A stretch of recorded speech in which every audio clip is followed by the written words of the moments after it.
Under the Speaker's announced policy of January 3rd, 2017, the Chair recognizes the gentlewoman from Missouri, Mrs. Wagner, for 30 minutes. Mr. Speaker, I ask unanimous consent that all members may have 5 legislative days in which to revise and extend their remarks and to include extraneous materials on the subject of my special order. Without objection. Thank you, Mr. Speaker. I rise in honor of Genocide Awareness and Prevention Month. Today, we remember the millions of victims of genocide throughout history, and we recommit to working toward the day when genocide and mass atrocity crimes are not only inconceivable, Mr. Speaker, they are non-existent. April marks the commemorations of some of the worst genocides in history, including the Holocaust and Rwandan, Cambodian, and Armenian genocides. Time and again, senseless bloodshed has ended innocent lives and fractured families and livelihoods.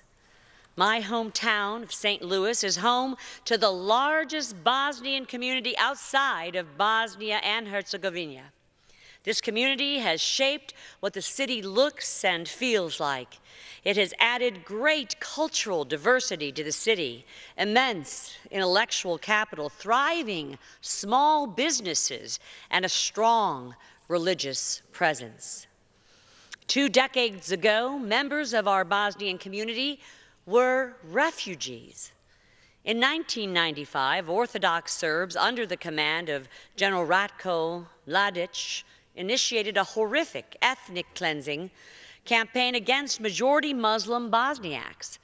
The escalating bloodshed forced 130,000 Bosnian refugees to seek new lives in the United States. Thousands were murdered in Srebrenica. Today, I wish to honor these brave men and women. The resilience of our Bosnian neighbors has enriched our city, and their courage inspires me. And it has inspired me to seek change. Tomorrow, I am offering an amendment to the State Department Authorization Act of 2018, asking the administration to study countries at risk of genocide and mass atrocity crimes and craft training regimens for U.S. Foreign Service officers. Should this bill become law, America's diplomats will have the know-how to respond to those conflicts on the ground and act before violence spirals out of control. Most importantly, this amendment establishes that the official policy of the United States of America is to regard the prevention of genocide and atrocity crimes as a core national security interest. However, this is just one step in the right direction. The U.S. government must improve how it responds to conflicts. Last April, I introduced the Elie Wiesel Genocide and Atrocities Prevention Act to improve U.S. efforts to prevent mass atrocity crimes. Named after the courageous Auschwitz survivor, and the legislation honors the legacy of Nobel laureate Elie Wiesel and his life work to fight evil around the world. Mr. Wiesel was just 15 years old when the Nazis deported him and his family to Auschwitz. He was the only member of his family to survive. Having witnessed the near total destruction of his people, he spent his life defending the persecuted. In his honor, we fight to rectify injustice and protect the most vulnerable in our society and across the globe. As Mr. Wiesel understood so well, the true horror of genocide is that it is preventable, and the U.S. government has the tools to effect real change.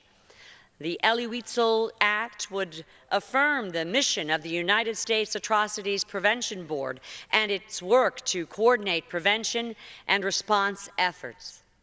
It would also authorize the Complex Crisis Fund to support agile, efficient responses to unforeseen crises overseas. This time, When America says never again, our actions will reinforce our platitudes and our words. I thank you, Mr. Speaker, and I thank you to all of my colleagues who share in this fight. And I wish now to yield to the gentleman from Massachusetts, Mr. McGovern, for as much time as he may consume. Thank you very much. And Mr. Speaker, I want to thank my colleague, the gentlelady from Missouri, for her leadership, and I'm honored to join her and other distinguished colleagues this evening in recognition of Genocide Awareness and Prevention Month. Preventing genocide and mass atrocities is a moral imperative that deserves to be at the very top of our priority list. Mass atrocities are large-scale, deliberate attacks against civilian populations. They include genocide, but also crimes against humanity, war crimes, and ethnic cleansing. After the Holocaust, the systematic, bureaucratic, state-sponsored persecution and murder of 6 million Jews and members of other persecuted groups by the Nazi regime and its collaborators between 1941 and 1945, people all around the world vowed to never again stand by in the face of genocide. But since then, mass atrocities, including genocide, have been committed in Indonesia, Cambodia, Guatemala, East Timor, the former Yugoslavia, Rwanda, Sudan, and South Sudan, among other places. Hundreds of thousands of people have been murdered, tortured, disappeared, or suffered sexual violence, and millions more have been forced to flee with profound humanitarian, political, and national security consequences. I don't believe the world's failure to prevent atrocities is because no one cares. In this era of instant communication, powered by social media, most people I meet have seen and passionately condemn the ongoing atrocities in Syria and elsewhere. Nor is it because no one knows what is happening. Many, many people warned us for years about the potential for genocide against the Rohingya in Burma. The problem is that we have not been very good at turning knowledge and moral indignation into action to prevent a bad situation from worsening. We must do better. We must do more.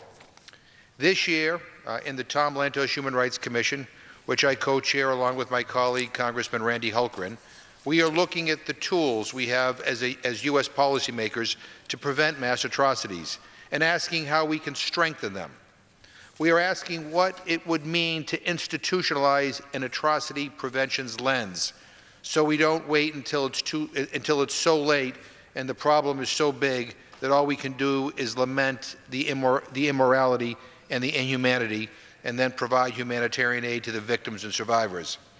You know, as we undertake this effort, we know that there is a lot of good work already underway in both chambers of Congress and on both sides of the aisle to find new ways forward.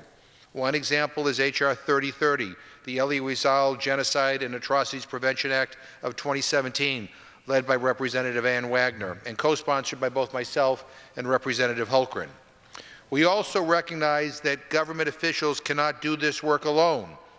We need civil society in all its diversity to help us. We need community associations, churches, synagogues, mosques, schools, and businesses to take a stand against hate speech, to teach and live tolerance, to document and denounce human rights violations, to open their hearts to reconciliation based on justice. We need to get to the point where our societies recognize and honor every person's innate human dignity. And I want to take this opportunity to salute one of the many organizations that are doing just this kind of work. STAND is a student-led movement to end mass atrocities and genocide by organizing and educating their peers and communities. I first met student leaders of STAND in 2005 and 2006 when they were part of the national movement that brought the genocide happening in Darfur, Sudan, to public awareness. They were my teachers during that time. Tonight, representatives of STAND are here listening to this debate. They push us to do better, and I thank them for their commitment and their vision. Mr. Speaker, mass atrocities are human rights violations on a grand scale. We must find new strategies to prevent them from happening and more effective strategies to interrupt and stop them at the very earliest stages, should they begin to unfold. Mr. Speaker, all of us in this chamber, all of us in this country need to do more. Because I believe if the United States of America stands for anything, we stand for human rights.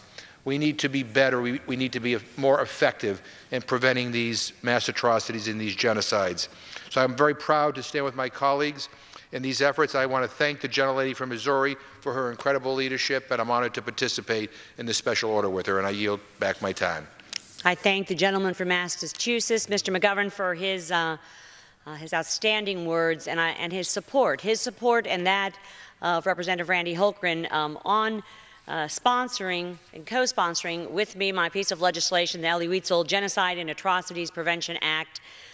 This truly is an issue that isn't just about human rights and giving voice to the voiceless and speaking for the most vulnerable in our society. It is about human dignity across our globe.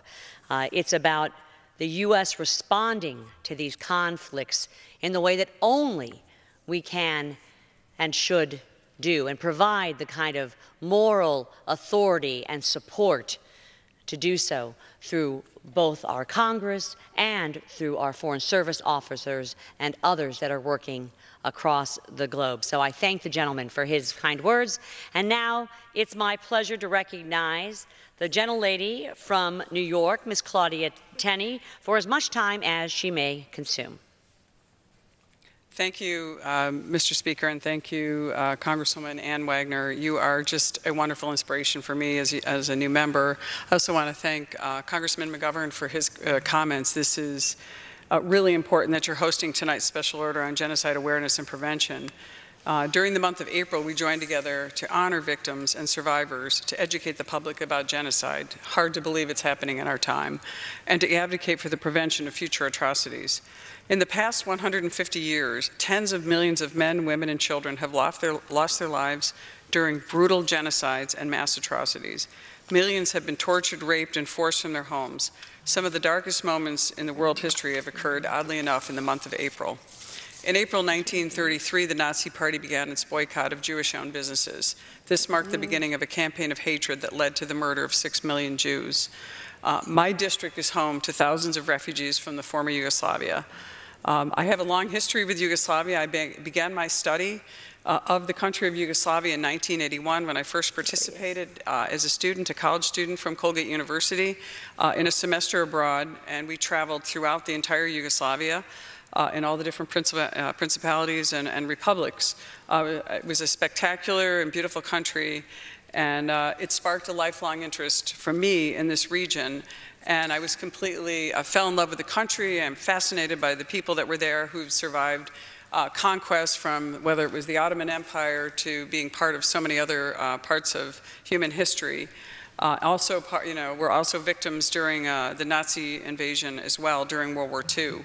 I had the lucky opportunity to graduate from college and work as a foreign correspondent in the Press and Cultural Office of the former Yugoslav Consulate in New York.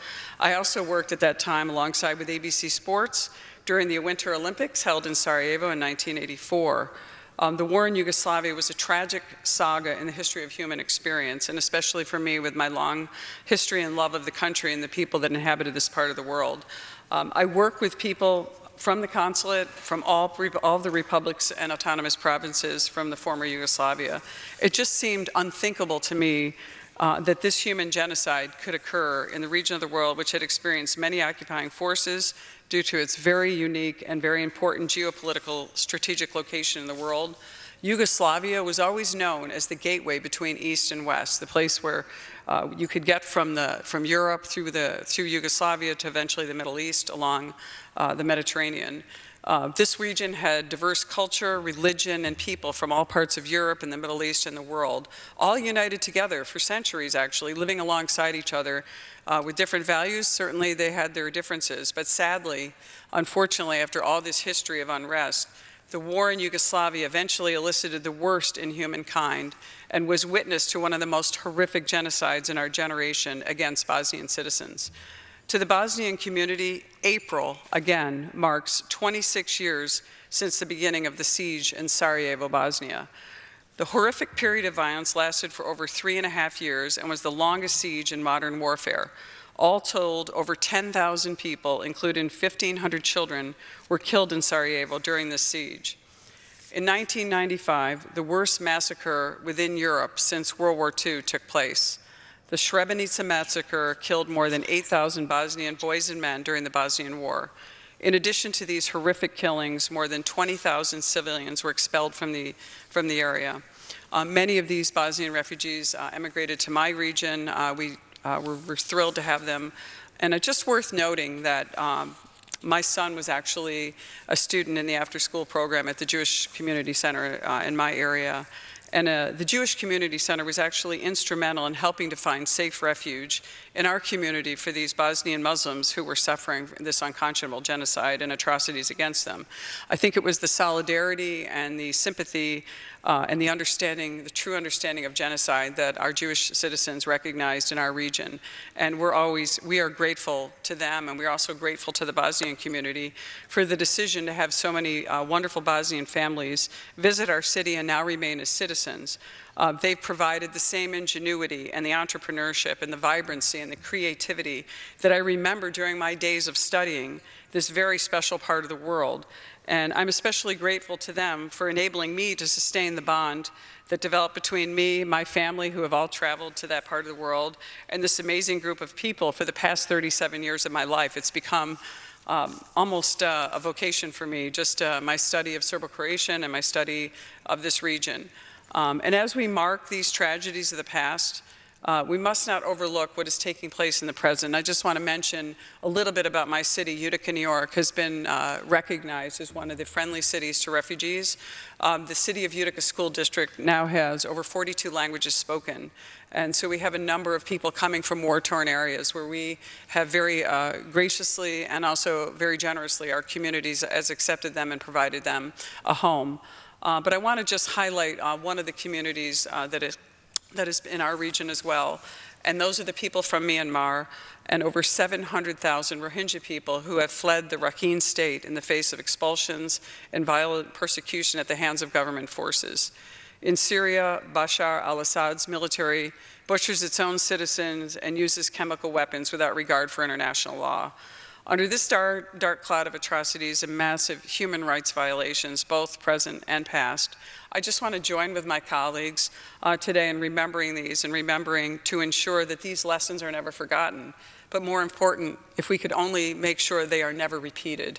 And I just want to sincerely thank my colleague, Congresswoman Ann Wagner, for her great leadership on this issue, her tenacity and her courage and her continued fight to try to help these people who are the most needy, who have just been victimized in our society and across our country and our world. And I just want to thank you for including me tonight. Very special for me to especially recognize the Bosnians as just such a long part of my history, and my heart and my sympathy go to these wonderful people who suffered unfairly. So I just want to say thank you again to Ms. Wagner, Representative, for your great leadership on this issue, and I yield back my time. I thank the gentlelady for her kind words. Claudia Tenney, gentlelady from New York, is also a leader in this cause and this effort that is really about, as I said, human dignity and human rights across this world. We want a day when no longer are these refugees suffering, whether it's in Syria on the day that President Macron addressed a joint session here in this very chamber, the President of the People's Republic of France, who stood with the United States along with the United Kingdom in the bombings against Syria that were targeted against those who had been barrel bombed and victimized and murdered by the Assad regime in Syria. And we share a common bond with the Bosnian community. We both have very large Bosnian communities, many of whom started out as refugees some 20 years ago, and now, as I said, the cultural diversity, the business, the religious presence has been just wonderful to see flourish in a district like Missouri's 2nd Congressional District. And so I recognize the common bond that we have there. I thank you for participating in this special order that goes to the heart of genocide and mass atrocities across our globe. And I know that the people of your district in New York are also appreciative of all you do here to represent them and those who are the most vulnerable in our society. So I thank the gentlelady from New York, Ms. Claudia Tenney. Thank you. Hvala lijepo. And now it's my pleasure to yield to the gentleman from Ohio, Mr. Steve Chabot, for as much time as he may consume. I thank the gentlelady from Missouri for yielding. It is Genocide Awareness Prevention Month, and the gentlelady from Missouri, Ann Wagner, has been a leader in speaking out on this critical issue for many years now, and we appreciate her leadership on that. As a senior member of the House Foreign Affairs Committee, I've had the opportunity to advocate for global human rights issues for many years. Tonight, I want to condemn a genocide that's been happening before our eyes, the genocide against the Rohingya in Rakhine State, Burma. Last September, the Burmese military began a so-called clearing operation, allegedly in response to some insurgent attacks. In reality, this was just an excuse for a massive and barbaric campaign to forcibly remove the Rohingya from Burma altogether and erase their memory from Rakhine State once and for all, resulting in over 700,000 Rohingya, many of whom are children, fleeing Burma for Bangladesh. This has needlessly left Bangladesh and the world with one of the worst humanitarian crises that the world faces today. While these numbers are truly shocking, as we learn more about the crimes committed by the Burmese military, there can be no doubt that this is, in fact, genocide. When the Rohingya arrived in Bangladesh, they told story after story of the crimes that they had witnessed and that they had personally suffered. Widespread killings, mass graves, rapes, and other unspeakable horrors and injuries. These atrocities have been confirmed by many people who had no axe to grind here or anything. So this is something that the world must see and must believe. In addition, hundreds of villages have been burned and others have been simply bulldozed in a clear attempt to prevent the Rohingya from ever returning. Together, these heinous acts are a deliberate attempt to irreparably harm the Rohingya. This is absolutely genocide. Together with Mr. Engel and Mr. Crawley, our colleagues here in the House, I've helped to lead the House's efforts to address this crisis. With our passage of H-Con Res 90, the House unequivocally condemned the Burmese military's atrocious actions, but more serious action is still needed. Burma's constitution allows the Burmese military to control much of the government, and civilian leadership has taken virtually no real steps to address this violence. That's why I joined again with Mr. Engel and Mr. Crawley to introduce the Burma Act, which applies tough, targeted sanctions on the individuals involved and in leading this genocide. I urge my colleagues to co-sponsor this legislation and then ultimately, of course, to vote for it when the time comes. As we remember the victims of all genocides this month, we must work to adequately address one which is unfolding right before our eyes, right before the world's eyes right now. So again, I want to thank the gentlelady from Missouri for calling this particular action into the attention of our colleagues and the attention of the world, but also other genocides and other atrocities that have occurred across the globe. She is truly a leader, and we're lucky to have her doing that in Congress on an everyday basis, but also in particular this evening. So thank you very much, and I yield back. I thank the gentleman from Ohio, Mr. Steve Chabot, for his kind words. He is a leader and a senior member of our House Foreign Affairs Committee that I also have the privilege of serving on, and it's an honor, Congressman Chabot, to have you here. This special order during Genocide Awareness and Prevention Month to give voice to those millions of victims and to say we live for a time when this is non-existent in society. I look forward, Mr. Speaker, tomorrow to offering my amendment to the State Department's Authorization Act of 2018, asking the administration to study countries at risk of genocide and mass atrocity crimes and crafting the kind of training regimens for U.S. Foreign Service officers that are so very important. I look forward to the time when my piece of legislation, the Elie Wiesel Genocide Atrocities Prevention Act, will, Mr. Speaker, be signed into law. It will improve the U.S. efforts to prevent mass atrocity crimes. And I think we all in this chamber, on a bipartisan level, Mr. Speaker,